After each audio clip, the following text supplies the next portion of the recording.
Hi, good morning. నేను doctor Sriranjani Sunkavalli, Saraswati nursing home, Guntur.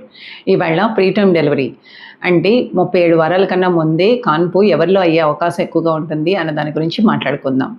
మీకు ఇంతకన్నా ముందు ప్రెగ్నెన్సీలో ప్రీటర్మ్ డెలివరీ అయినా, లేదా మీకు అంతకు ముందు నుంచి బీపీ కానీ, షుగర్ కానీ, కిడ్నీ ప్రాబ్లం కానీ, క్రోన్స్ డిసీజ్ కానీ ఇలాంటివి ఉన్నట్టయితే ప్రీటర్మ్ డెలివరీ అయ్యే ఛాన్సెస్ ఎక్కువగా ఉంటాయి.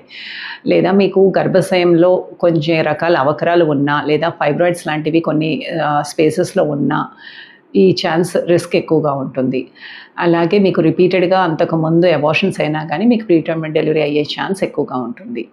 అదే ఈ ప్రెగ్నెన్సీ విషయానికి వస్తే మీకు ఈ ప్రెగ్నెన్సీలో ఏమన్నా రిపీటెడ్గా యూరిన్ ఇన్ఫెక్షన్స్ కానీ, వెజనల్ ఇన్ఫెక్షన్స్ కానీ వచ్చినట్టయితే కనుక మీకు ప్రీటర్మ్ డెలివరీ రిస్క్ ఎక్కువగా ఉంటుంది. అదేవిధంగా మీకు మల్టీఫీటల్ జెస్టేషన్ అంటే ట్విన్స్ కానీ, ట్రిప్లెట్స్ కానీ, క్వాడ్రుప్లెట్స్ లాగా ఉన్నట్టయితే ఎక్కువ స్ట్రెచ్ అవడం వల్ల మీ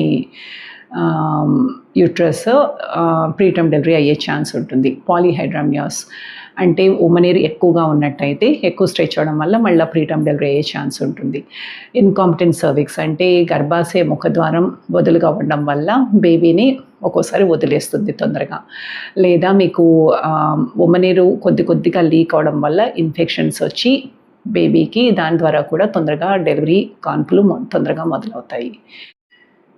ఇదే కాకుండా ఐట్రోజెనిక్ ప్రీటర్మ్ డెలివరీ అంటే డాక్టర్లే తొందరగా మీ కాన్పు చేసే అవకాశాలు కొన్ని విషయాల్లో ఉంటాయి. లైక్ ఐయుజిఆర్ బేబీ అంటే మీ కడుపులో ఉన్న బిడ్డ సరిగ్గా ఎదగట్లేదు కొన్ని కారణాల వల్ల, లేదా కొన్ని కారణాల వల్ల లైక్ హై బీపీ వల్ల బిడ్డకి తల్లికి కూడా ప్రమాదం అన్నప్పుడు తొందరగా డెలివరీ చేయాల్సి వస్తుంది.